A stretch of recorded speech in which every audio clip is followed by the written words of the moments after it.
और जो हमारे हिंदी साहित्य में शोध परंपरा रही है, इन लोगों की वजह से वो बहुत ही समृद्ध और सार्थक रही है। बहुत अच्छे काम में, बहुत अच्छे विषयों पे गहन चिंतन और सुचिंतित एक परंपरा रही है शोध की। तो ये हमें नहीं भूलना चाहिए कि हम लोगों को जो अभी अभी जो तात्कालीन स्थिति है, और तात्कालीन स्थिति भी इसलिए है, जिस पर अभी हम बात करेंगे, कि उस समय जो थी विश्वविद्यालय की संख्याएँ बहुत कम थी, शोध छात्र कम हुआ करते थे, इसलिए भी बहुत सार्थक और समृद्ध काम होता था। अभी विश्वविद्यालयों की संख्या बहुत ज़्यादा है, शोध छात्रों की बहुत ज़्यादा संख्या है, और इसीलिए शोध ग्रंथों की भी भरमार। दोस्तों, अभी इन बातों पे आने से पहले मैं आप लोगों को ये बात कहना चाहूँगा, और आप सब जानते हैं कि हिंदी की जो भूमिका है, वो बढ़ी ही है हमारे बीच, जो है विश्व में ही हिंदी साहित्य की, हिंदी की भूमिका बढ़ी है। और जो ग्लोबल रूप में अगर हम देखें हिंदी को, तो मतलब एक असंगठित उद्योग के रूप में जिस तरह ये बढ़ रही है, तो हम सबों की ये चेष्टा होनी चाहिए, कोशिश होनी चाहिए कि इसको एक संगठित रूप हम दे सकें। क्योंकि हिंदी साहित्य जो है, अब वो उन सिर्फ उन विधाओं में सीमित नहीं रह गई जिसमें पहले उपन्यास, कहानी और कविता मात्र थी। हिंदी साहित्य की विधाएं बहुत ज्यादा आगे बढ़ चुकी है, जिनमें नाटक भी है, रंगमंच भी है, जीवनी भी है, संस्मरण भी है, यात्रा संस्मरण अब बहुत अच्छे अच्छे लिखे जा रहे हैं।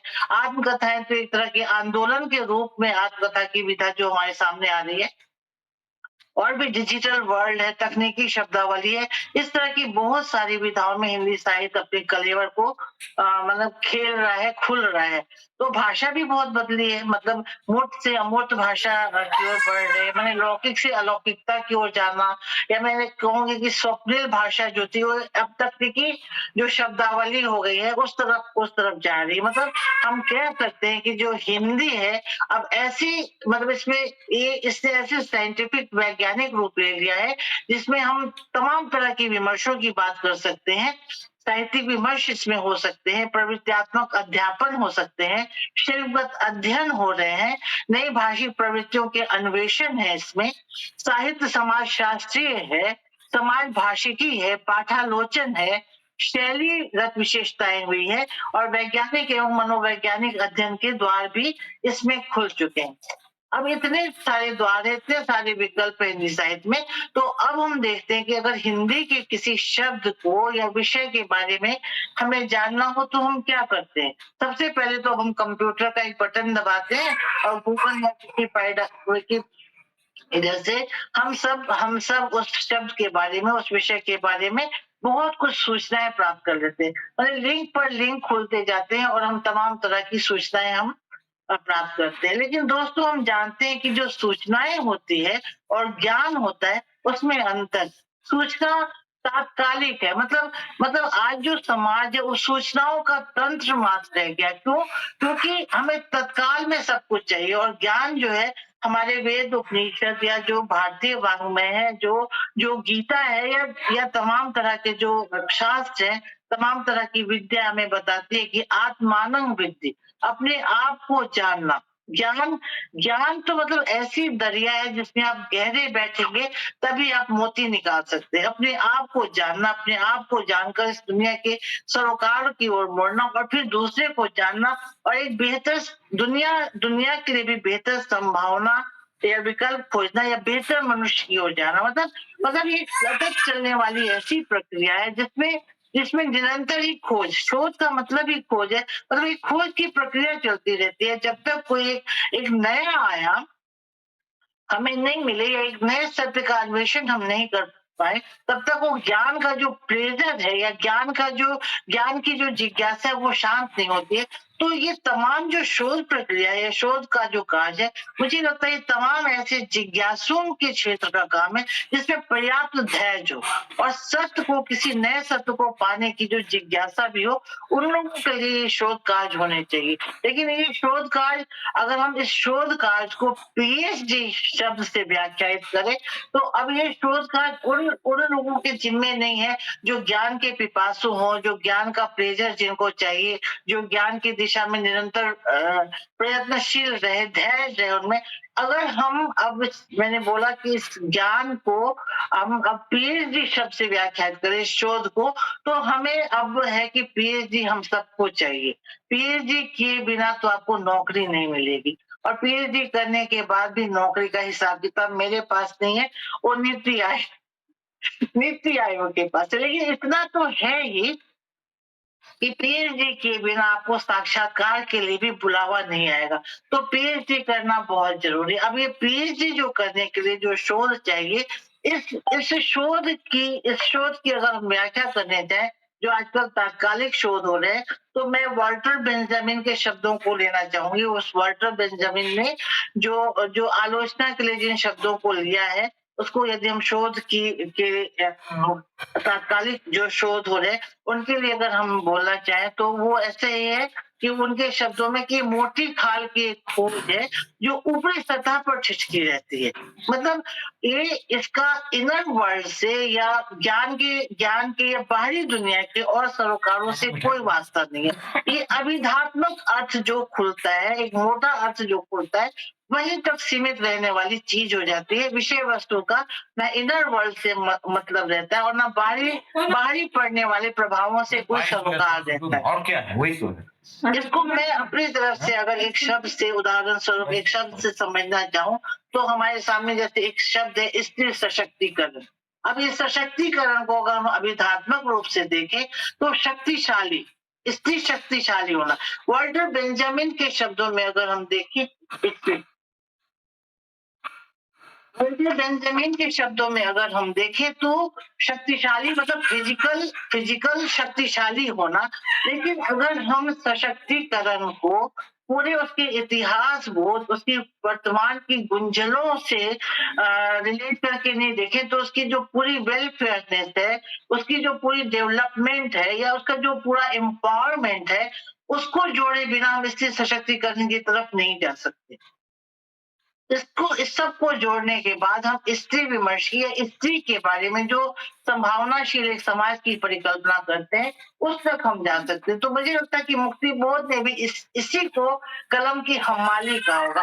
अब जो शोध होते हैं, मतलब एक वस्तु पर जो ढंग होता है, एक निरपेक्ष होकर ज्ञान को देखना, अब तक जो कुछ हो चुका है उसको देखना, अब जो हो रहा है उसको देखना, और उसके बाद एक विजन बनाकर, दूरदृष्टि बनाकर जो होने वाली संभावनाएं है उसके आयामों को टटोलना, इसको जो वस्तुपरक ढंग से देखना चाहिए। मुझे लगता है आजकल के शोध में तो आत्मपरक ढंग भी नहीं है। एक तार्किक पद्धति होनी चाहिए, तर्कपूर्ण पद्धति होनी चाहिए। मतलब अब तो विषय वस्तु की व्याख्या तक नहीं है। मुझे लगता है जो नए सत्यों की खोज होनी चाहिए, नए सत्य का या कुछ भी नए आयाम की एक जिज्ञासापूर्ण सतत शोध होनी चाहिए। तो अब तो मुझे लगता है कि उसमें कुविचार और विकार ही भरने की कोशिश हो रही है ज्यादा। मुझे लगता है कि शोध के लिए जो आवश्यक तत्व है, वो है सत्यान्वेषण, निरीक्षण विवेक, वैज्ञानिक पद्धति, चिंतन मनन में निरंतरता, केंद्रीयता और संतुलन, नवीनता और मौलिकता, तर्क सम्मत विभाजन और प्रतिपादन की वैज्ञानिक शैली। ये सब मुझे लगता है कि शोध के लिए शोधार्थी में होना बहुत जरूरी है, इन तत्वों का होना। उसके बाद अगर हम इन विषयों के बाद शोधार्थी में होने वाली आवश्यक तत्वों के बाद अगर हम अब शोध निदेशक की ओर आते हैं, तो शोध निदेशक की ओर देखा भी बहुत जरूरी, क्योंकि वो भी बहुत ही इम्पोर्टेंट फैक्टर, घटक है यहाँ पर। तो वो शोध निदेशक जो है, उसकी भी स्थिति यहाँ दो प्रकार की है। एक तो ये है कि जो शोध विषय दिया गया है, विषय वस्तु के अनुसार शोध निदेशक का जो विचार है वो होना चाहिए कि जो विषय वस्तु है उसके अनुसार शोध निदेशक की बुद्धि हो या उसके विचार हो, या फिर शोध निदेशक जैसा चाहता है विषय वस्तु वैसा हो। तो कई बार ऐसा होता है कि जो जो हम प्राध्यापक हैं, वो जब हम पीएचडी कराने के लायक होते हैं, इसमें ये हैसियत अख्तियार करते हैं, तब तक एक लंबा ड्यूरेशन हमारे बीच होता है, और हम सभी प्राचीन पद्धति से प्रशिक्षित हुए जो आचार्य होते हैं, सुपरवाइजर होते हैं मोस्टली, और जो नई तकनीकी दुनिया से वाकिफ और डिजिटल सुविधाओं से लैस जो शोधार्थी होता है, तो उसमें ये ओल्ड और न्यू का जो फ्यूजन है वो बहुत बेमिसाल होता है। वो निर्देशक बार-बार उसको अपने, मतलब उसकी स्पेशलिटी है फिक्शन, कथा कथा क्षेत्र का है, वो तो कथा क्षेत्र में ही करेगा, वो कविता में कैसे जा सकता है? तो उस वो बार-बार अपने शोधार्थी को उसी विषय में लपेटना चाहता है कि सूर, तुलसी, कबीर में कर लो भाई, भक्ति काल पे कर लो भाई, इस तरह, मतलब बहुत सारे ऐसे। और जो नया है वो नया कुछ करना चाहता है वो। तो ऐसे में जो फ्यूजन होता है उसकी एक मिसाल मैं आपको दूं कि मैं एक परीक्षक थी कहीं पे, और मैंने देखा कि एक छात्र है, उसका उसका टॉपिक है अलका सरावगी के उपन्यासों पे काम। मैं बहुत खुश हो गई कि नई नई कथाकार है, नया काम है, नए नया विजन है। और तुरंत मैं, मतलब बिल्कुल, मतलब मर्द नहीं गई वही कम है कि मैंने दूसरा देखा कि अलका सरावगी के उपन्यास और शशि प्रभा शास्त्री के उपन्यासों का तुलनात्मक अध्ययन। मैंने सिर पीट लिया कि ये कैसे संभव है। वहां पर बहुत सारे धुरंधर थे अपने क्षेत्र के, महारथी ओपी सिंह जी, जीवन सिंह, सबने इस पे कड़ी आपत्ति जताई कि कैसे हो सकता है कि स्त्री और स्त्री होने के नाते ही तुलनात्मक अध्ययन कैसे संभव है इन दोनों का, जबकि विजन है सब कुछ अलग। तो ऐसा बहुत बार ऐसा होता है कि इस तरह के जो फ्यूजन पैदा होते हैं, तो शोध निर्देशक का भी ये सब बहुत जरूरी है। और जब ऐसा पूछा गया कि ऐसा ऐसे विषय पे हम तो सहमति नहीं देंगे, तो वहां कहा गया कि जो शोध समिति थी उससे पास होकर आया है, तो इसमें हमारी भूमिका बिल्कुल नगण्य हो जाती है, हम कुछ भी नहीं कर सकते। हम प्रेजेंटेशन के लिए बैठे, तो शोध समिति हम आप सभी एक इस यहाँ के इनर वर्ल्ड से, तो बताने में झिझक और संकोच भी होता है, लेकिन हम सब जानते हैं कि अंदरूनी व्यवस्था क्या है। तो जो शोध समिति है उसका भी अब जो काम रह गया है, मतलब वो कविता है ना, इस पार पे तुम हो उस पार न जाने क्या होगा। तो इस पार जो है वो छात्र के सिग्नेचर होते हैं, रजिस्ट्रेशन होता है, और उसके बाद उसका प्रपोजल बनाना, सिनॉप्सिस बनाना, विश्वविद्यालय में प्रेजेंट कराना, परीक्षकों की नियुक्ति, मतलब मौखिकी के लिए जो लोग आ रहे हैं, यूनिवर्सिटी की तरफ से पूरा भत्ता मिलता है देर सवेर, लेकिन चूंकि वो हमारे मेहमान हैं, उनका यथा योग सम्मान करना, थोड़ा बहुत उपहार देना, मतलब ये तमाम चीजें जो है एक तरह से इस तरह से फिट हो गई हैं चीजें इन चीजों में कि वही है कि नरेश सक्सेना की कविता भी याद आती है कि पुल पार करने से सिर्फ पुल पार होता है, नदी तो पार नहीं होती, नदी पार करने से ही होती है ना। तो ये मुझे लगता है ये लाइन पूरी शोध जो व्यवस्था है कि पुल तो आप पार कर लेंगे, पुल पार कर लेंगे, लेकिन जो बीच का शोध प्रक्रिया है, शोध की जिज्ञासा है, शोध का प्लेजर है, या नवीन सत्य का अन्वेषण है, वो तो नहीं होता है ना। तो ये सारी तमाम बातें, तो मुझे लगता है कि अगर संक्षेप में इतने दिन से आप लोग इस रिफ्रेशर कोर्स में तमाम बातें हुई होगी, तो मुझे लगता है कि अगर संक्षेप में बात करूं तो इसका उपाय क्या हो सकता है, या शोध के नए जो विषय हैं उस पे अगर थोड़ी बात करके बात को खत्म करें, तो मुझे लगता है कि, मतलब मैं अपने अनुभव से, बहुत जमीनी अनुभव से मैं सोचती हूँ इस बात को, तो मुझे लगता है कि जैसे जैसे हर एक साल शोध छात्र आते हैं हमारे सामने और पूछते हैं मैडम क्या करना है, किस विषय पे करना है, तो मैं बोलती तुम लोग बताओ। तो जो लड़कियां होती है वो तो ज्यादातर स्त्री विमर्श पे जाती है, और अब देखती हूँ मैं कि वो मौ शब्द से बहुत ज्यादा उनको प्यार है, मतलब कुछ मौ शब्द है जिन पे करने से पूरा का पूरा स्त्री विमर्श पे काम होता है। वो मौ शब्द है, ममता कालिया पे कर लो जी, अच्छा जी, मृदुला गर्ग पे कर लो जी, ज्यादा से ज्यादा मन्नू भंडारी तक चले जाओ। अब वैसे ही पुष्पा माफ करेंगे तो सब मेरी आदरणियां दी है और बहुत प्यार करती है मुझे, लेकिन ये 4 घिस-घिस के इनाम है, उन चारों पे कर लो किसी भी तरह से, तो स्त्री विमर्श का काम हो जाता है।